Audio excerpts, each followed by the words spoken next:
အားလုံးပဲမင်္ဂလာပါ Chase Your Dream Channel ကနေပြန်လည်ကြိုဆိုလိုက်ပါတယ်ဒီနေ့မှာတော့ HSK3 ရဲ့သင်ခန်းစာ5ဖြစ်တဲ့我最近越来越胖了ငါနောက်ပိုင်းပိုပြီးတော့ဝလာတယ်ဒီသင်ခန်းစာအကြောင်းကိုရှင်းပြပေးမှာဖြစ်ပါတယ်သင်ခန်းစာ5ရဲ့ပိုက်တစ်ပေါ့နော်在小丽家ရှောင်းလေးရဲ့အိမ်မှာပြောနေတဲ့စကားပြောခန်းလေးဖြစ်ပါတယ်ဒီမှာဆိုရင်ရှောင်းလေးနဲ့ဖောင်းရုပ်ပေါ့နော်တငယ်ချင်း2ယောက်ပါမယ်အဲ့တော့ဖောင်းရုပ်ကမေးတာကသူတငယ်ချင်းပေါ့နော်အဲ့တော့我听说你身体不舒服怎么了我听说ငါပြောတန်ကြားတယ်你身体နင်းရဲ့ဒီကျန်းမာရေးကပေါ့နော်不舒服နင်းရဲ့ခန္ဓာကိုယ်နေလို့မကောင်းဘူး怎么了ဘာဖြစ်လို့လဲ小丽个变皮不喏，前几天有点发烧，现在好多了。前几天一地中个有点发烧，偏西的不喏，偏西的，比如现在好多了，过了不比较高了吧比。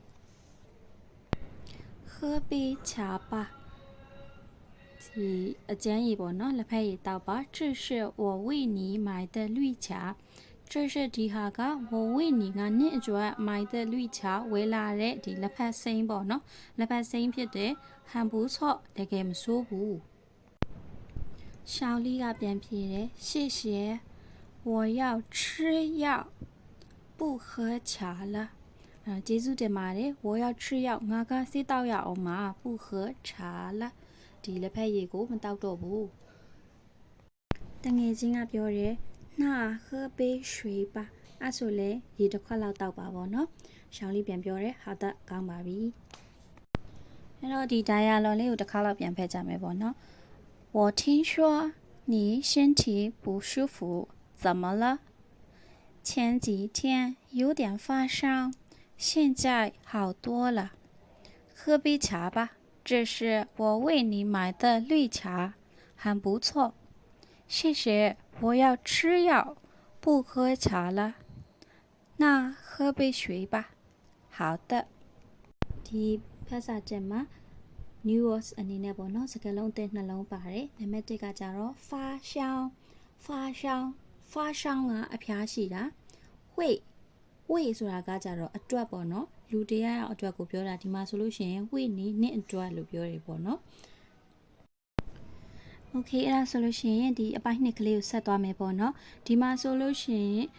ကျိုးထိုက်နဲ့ဂျန်းထိုက်ပေါ့နော်စကားပြောတဲ့သူနှစ်ယောက်ပါမယ်ကြိုက်တာတန်ဟွဖုန်းပြောတဲ့အချိန်မှာသူတို့ပြောနေတာပေါ့နော်ကြိုက်တာတန်ဟွအဲ့တော့ကျိုးထိုက်အစားပြောရပေါ့နော်对不起我明天不能和你们出去玩了ဒီ对不起တောင်းပန်ပါတယ်我明天ငါမနေ့ပြန်不能和你们出去玩ငါမနေ့ပြန်နေလို့နဲ့တူတူအပြင်ကိုမသွားနိုင်တော့ဘူးကျန်းထိုက်ကမေးတယ်ပေါ့နော်为什么ဘာကြောင့်လဲ怎么了ဘာဖြစ်လို့လဲပေါ့နော်ဘာဖြစ်သွားလို့လဲကျူထိုက်ပြောတယ်我儿子生病了ငါရဲ့သားလေးကဖျားနေပြီ我要在家照顾他ငါကပေါ့နော်အိမ်မှာနေပြီးတော့ကြောက်ကိုထားသူ့ကိုဒီဂရုစိုက်ရမယ်စောင့်ရှောက်ရမယ်ပေါ့နော်ကျန်းထိုက်တာမေးတယ်他吃药了吗သူကဆေးတောက်ပြီးပြီလား要不要去医院ဆေးရုံကိုတွားကျင်လားဆေးရုံကိုတွားမလား不用去医院ဆေးရုံကိုတွားစရာမလိုတော့ဘူး昨天吃了感冒药မနေ့တုန်းကဒီဖျားပြောက်ဆေးပေါ့နော်တောက်ပြီးသွားပြီ现在好一些了အခုပို့ပြီးတော့ကောင်းလာပြီ那我们下次再一起出去玩吧ဒါဆိုလို့ရှိရင်ငါတို့ဒီ下次နောက်တစ်ခါကြာကမှ再一起去ဒီပေါ့နော်အပြင်ကို再一起出去玩吧ထပ်ပြီးတော့တွားကြမယ်ဒါဆိုရင်ငါတို့နောက်တစ်ခါကြာမှပဲအပြင်ကိုတူတူတွားကြမယ်သင်ခန်းစာရဲ့ဒီစကားလုံးအသစ်ပေါ့နော် news အနေနဲ့ဆိုလို့ရှိရင်เนาะကြောက်ကုဂယုစိုက်သည်ကြောက်ကုဂယုစိုက်သည်စောင့်ရှောက်သည်ပေါ့ယုံအတုံးပြုသည်ယုံဆိုတာအတုံးပြုသည်ကံမောက်အေးမိတာကံမောက်အေးမိသည်ကံမောက်အေးမိသည်ဒီ conversation လေးကိုတစ်ခေါက်ပြန်ဖတ်မယ်ပေါ့နော်ကြိုက်တာ电话对不起，我明天不能和你们出去玩了。为什么？怎么了？我儿子生病了，我要在家照顾他。他吃药了吗？要不要去医院？不用去医院，昨天吃了感冒药，现在好一些了。那我们下次再一起出去玩吧。သင်ခန်းစာ3မှာတော့ကြိုက်ရှောင်ကန်းကြားရှောင်ကန်းရဲ့အိမ်မှာဒီစကားပြောကန်းမှာလဲ character 2ယောက်ပါမယ်ရှောင်ကန်းနဲ့ရှောင်လီနဲ့ရှောင်လီပြောတယ်你最喜欢哪个季节နင်းဘယ်ရာသီဥတုကိုအကြိုက်ဆုံးလဲရှောင်ကန်းအပြန်ဖြေတယ်当然是春天တေးကြပေါ့ຫນွေဥရာသီပေါ့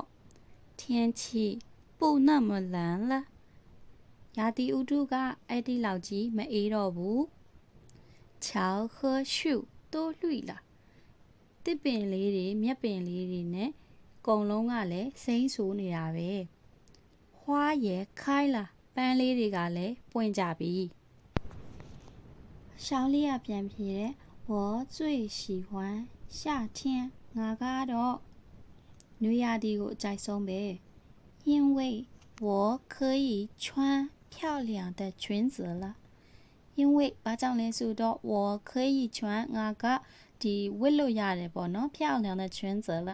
အင်းလှတဲ့ခေါင်းဝင်လေးတွေကိုဝတ်လို့ရလို့သူကနွေရာသီကိုအကြိုက်ဆုံးပဲရှောင်းကန်းကပြောတယ်那我也喜欢夏天了ဒါဆိုလို့ရှိရင်ငါလည်းပဲနွေရာသီကိုကြိုက်တယ်ရှောင်းလေးပြန်မေးတယ်怎么ဘလို့လဲ你也有漂亮的裙子နင့်မှာရောရမ်းလာတဲ့ခေါင်းဝင်ရှိလို့လားရှောင်းကန်းပြန်ဖြေတယ်不မဟုတ်ဘူး我喜欢看你穿漂亮的裙子ငါကကြည့်ရတာကိုကြိုက်တာပေါ့နော်你穿漂亮的裙子နင်းခေါင်းဝင်လှလှလေးဝတ်ထားတာကိုကြည့်ရတာကြိုက်တာဒီသင်ခန်းစာမှာစကားလုံးအသစ်တွေပေါ့နော်季节ရာသီဥတု季节ရာသီဥတုကိုပြောတာ当然ဒါပေါ့春天spring နွေဥရာသီ草မြက်ပင်夏天နွေရာသီ夏天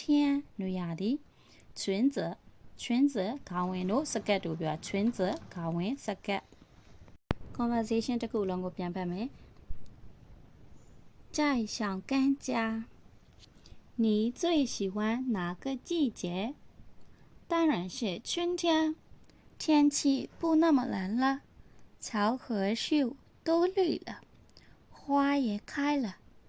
我最喜欢夏天因为我可以穿漂亮的裙子了那我也喜欢夏天了怎么你也有漂亮的裙子不我喜欢看你穿漂亮的裙子သင်ခန်းစာ9ရဲ့အပိုက်လေးပေါ့နောက်ဆုံးတစ်ခုကြိုက်ရှောင်ကန်းကြားဒါကလည်းတူတူပဲရှိရလို့ရှောင်ကန်းရဲ့အိမ်မှာရှောင်းလေးနဲ့ရှောင်းကန်းနဲ့နှစ်ယောက်ပြောတဲ့ conversation လေးဖြစ်ပါတယ်ရှောင်းလေးကအရင်ဆုံးပြောတယ်我最近越来越胖了ငါနောက်ပိုင်းပိုပြီးတော့ဝလာတယ်ရှောင်းကန်းကပြန်ပြောတယ်ရှေးရှော့တဲ့ဒီစကားဘယ်သူပြောတဲ့ဟာလဲပေါ့နော်我觉得ငါထင်တာကတော့你越来越漂亮了နင်ကပိုပြီးတော့လှလာတာပါရှောင်းလေးကပြောတယ်你看နင်ကြည့်ပေါ့နော်这条裙子是去年买的ဒီခေါင်းဝင်လေးကမနစ်တုန်းကဝယ်ခဲ့တာ今年就不能穿了ခုနှစ်ဝတ်လို့မရတော့ဘူးရှောင်းကန်းပြန်ပြောတယ်那是因为你吃的太多了那是အဲ့ဒါကတော့因为ဘာကြောင့်လဲဆိုရင်你吃的太多了နင်စားတာကအရင်များတယ်ပေါ့နော်少吃点吧နည်းနည်းလျှော့စားပါရှောင်းလေးကပြောတယ်我做的饭越来越好吃ငါလုပ်တဲ့ထမင်းချက်တာက越来越好吃ပိုပြီးတော့စားကောင်းလာတယ်我能少吃吗ငါကနည်းနည်းပဲစားနိုင်ပါမလားသူဟင်းချက်တာရန်ကောင်းလာတယ်အဲ့တော့အများကြီးစားမိတယ်ဆိုတဲ့သဘောပေါ့ဒီသင်ခန်းစာရဲ့စကားလုံးအသစ်တွေ new words က最近မကြသေးခင်က lately နောက်ပိုင်းမှာပေါ့နော်最近ရွက်ဆိုတဲ့အဓိပ္ပာယ်ကပို့ပြီးတော့ဆိုတဲ့အဓိပ္ပာယ်ပါစကားပြောခန်းတစ်ခုလုံးကိုပြန်ဖတ်ပါမယ်ကြိုက်ဆောင်ကန်းကြားဆောင်ကန်းရဲ့အိမ်မှာ我最近越来越胖了谁说的我觉得你越来越漂亮了你看这条裙子是去年买的今年就不难穿了那是因为你吃的太多了少吃点吧我做的饭越来越好吃我能少吃吗အားလုံးပဲကြည့်ရှုပေးကြတဲ့အတွက်ကျေးဇူးတင်ပါတယ်နောက်ပိုင်းမှာလည်းတရုတ်စာနဲ့ပတ်သက်တဲ့သင်ခန်းစာလေးတွေကို sharing လုပ်ပေးမှာဖြစ်တဲ့အတွက် like and subscribe လုပ်ပြီးတော့အားပေးနိုင်ပါရှင်နောက်လာမယ့်သင်ခန်းစာတွေမှာပြန်လည်ဆုံတွေ့ကြပါမယ်谢谢大家再见